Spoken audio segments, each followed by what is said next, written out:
Report has come out indicating that Fred VanVleet and Gary Trent Jr. are likely to be gone going into next season. We also have some updates regarding the Toronto Raptors coaching search, and things seem more confusing than they did even a couple days ago. So we'll break all that down and an update regarding the availability of young prospects on the Portland Trailblazers. So lots of stuff to break down. Without further ado, let's jump to the first topic of discussion. The first thing we're taking a look at is Fred VanVleet and Gary Trent Jr. potentially gone going into next season. Now, a lot of Raptors fans, they're hoping for some shakeups going into next year. There's no doubts as to why. The team was boring to watch. It was just not a fun experience being a Raptors fan for this most recent season, so they want to see something shaken up. But we have 3 free agents this offseason. One is pretty well 95% sure is going to come back in Jakob Poeltl, given the fact we traded a first-round pick for him, and reports came out a few weeks ago that's almost a done deal that Poeltl is coming back. But the 2 other free agents we have is Fred VanVleet and Gary Trent Jr. Now,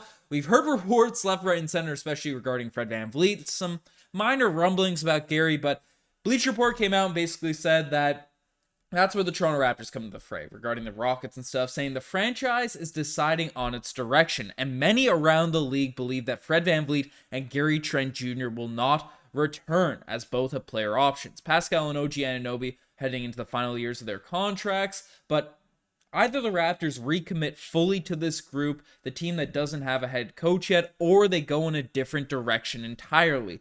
Several competing executives anticipate Toronto will build around Scottie Barnes and young talent with deals leading into the NBA draft. So that's what league executives, the people across the NBA, are believing that the Toronto Raptors are going to say, hey, let Gary, let Fred VanVleet go. Let's go in the younger direction, build around Scottie Barnes, the rookie of the year that sure didn't take an insane leap in his second season, but still has tremendous promise going into the year. And while I think that's a legitimate direction, while I think that's a route, if the Toronto Raptors execute and commit to it fully, could be a great move for the Raptors.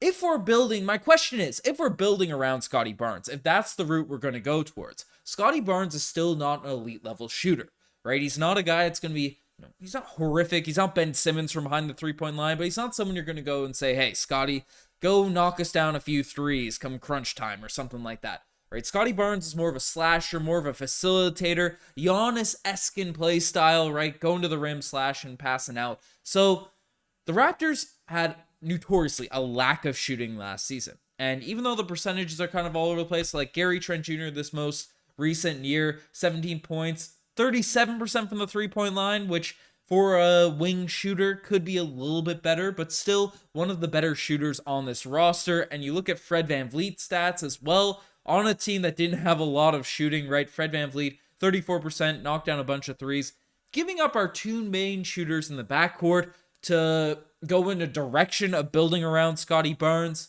Seems a little bit counterintuitive, right? I get maybe what the article is saying, that, hey, we're building around Scottie in like a younger direction, going in that sort of move, maybe trading Pascal for some younger players and doing these types of things. But, if we let Gary Trent Jr. walk, Fred VanVleet walk, trade Pascal for a package surrounding Scoot Henderson, who I would love to see on the Toronto Raptors, but again, isn't regarded as a insane shooter by any means. The Raptors would really have to take a deep look at their roster construction to make sure that we're going to have the floor spacing to make sure that Scottie Barnes is going to excel and succeed and develop properly with this Raptors team. And this most recent year with the 6'9" lineups and all the things we've been trying out, I don't mind that we experiment with it. It was a cool thing to see after the 2020 playoffs where it worked in that round against the Boston Celtics. Our most effective lineups were with Marc Gasol and Serge Ibaka on the bench. I'm not blaming Masai Ujiri for trying out the 6'9" lineup, but we've already experimented with unconventional lack of shooting lineups.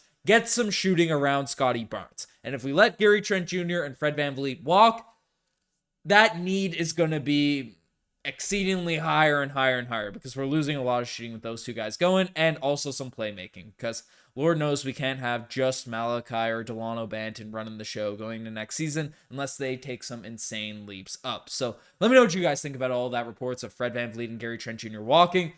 Lots of stuff coming out, so we'll see what happens on the players front, but more news has been coming out on the coaching front in recent weeks, and Masai Ujiri is just straight up out here confusing everybody. Masai Ujiri, Bobby Webster, the Raptors organization, whoever the NBA insiders are getting their info from, it sounds like they're just making stuff up at this point because we really don't know what's going on. And I'm going to break down all the reports so we stay up to date with what's coming out, but it's just a mess right now in terms of Raptors land trying to understand who we're going to go with. So basically, Josh, what is this report? Rival executives expect, Fred VanVleet is being courted by the Suns and Magic and all that sort of stuff.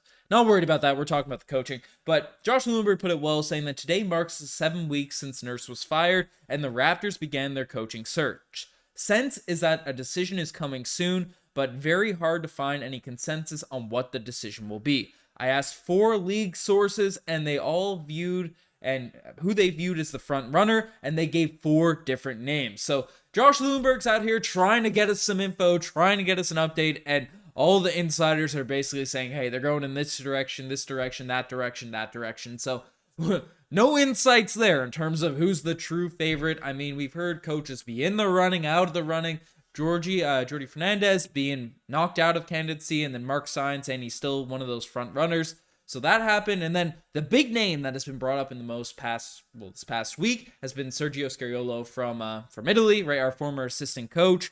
And basically, Sergio, a couple days ago, we broke down on a vid, was interviewed again by the Toronto Raptors, had a second interview over Zoom or Skype or whatever software they ended up using. But his local club in Italy came out with a tweet today. If you throw it into Google Translate, basically said that the Raptors are willing to wait till June 23rd to have a final in-person interview with Sergio. So, Sergio's currently in the playoffs over there in Eurobasket for his Bologna team. So, are we going to wait till June 23rd? Last week we heard that this weekend a coach was getting hired. Then we broke down our last video we posted on this channel was that, okay, Masai, Ujiri, the Raptors are guaranteed picking their coach within the week. What's today's date? What are we at right now? June 9th as of recording. Are we going to be waiting till June 23rd? Right? A week and a half to get a new 2 weeks on the money.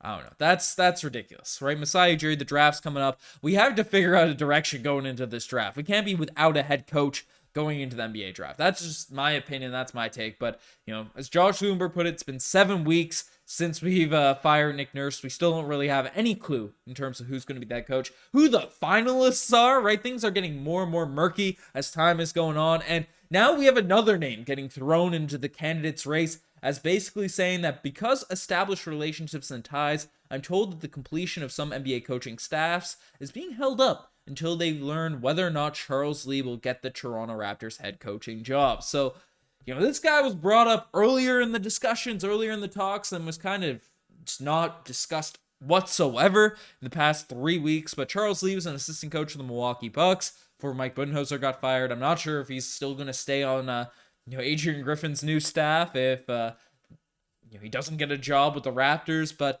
these are more names, right? The list isn't getting cut down. It's getting wider. We're 7 weeks out of firing Nick Nurse. So, I don't know. Who do you guys want to see become the head coach? Let me know in the comment section below. But the final thing we're discussing in this video is Portland selling off young talent. So, basically, a report came out saying that Damian Lillard's likely going to get dealt if the Portland Trailblazers end up keeping that draft pick that is 3rd overall in this year's draft, whether it be Scoot Henderson, Brandon Miller, whoever they end up selecting that draft. Right, if they're staying that younger direction, it makes sense for the Portland Trailblazers and Damian Lillard to part ways. That's the reports going on there. And basically, Portland doesn't want to do it. Portland doesn't want to get rid of Dame. They view him as a superstar, homegrown talent, all that sort of stuff. So they don't want to get rid of Dame. So it's looking like they're going to deal some of their young talent. According to Kevin O'Connor, saying that my league sources are saying that Portland's interest in building around Lillard is genuine. The front office is exploring deals for the number 3 overall pick and is also open to moving Anthony Simons. So, if the Raptors, as we saw in the beginning of this video, right, are moving in that younger direction to build around Scotty Barnes, Brandon Miller is likely going to be the 2nd overall pick. So, bringing in a Scoot Henderson and Anthony Simons to sort of replace that backcourt and Fred VanVleet and Gary Trent Jr. wouldn't be a massive L. Anthony Simons can certainly put up buckets. He can certainly shoot the basketball. Has put up some insane numbers when Damian Lillard's not in the lineup. So he would be a guy I'm cool with bringing in. But if it's going to cost us Pascal Siakam, right? That's a deal that we have to consider, weigh all our options, get the true talent scouts. People know on this that watch this channel, I'm not a big draft guy. You know, watch more highlights and stuff. Scoot looks really good, but how good will he actually be? It's yet to be seen. So it's a big risk trading away a guy like Pascal OG Anunoby for younger talent that they have in Portland. But I don't know. Let me know what you guys think about the direction the Raptors could go, because it seems like they could still go in any which way. So you guys are best to make it this far. Subscribe to the channel if you guys haven't already. Lots of off-season content happening. So, subscribe to the Raptors Digest. It means the world to me. Lots of big stuff coming for the channel. But you guys are the best. I'm signing out. Cheers.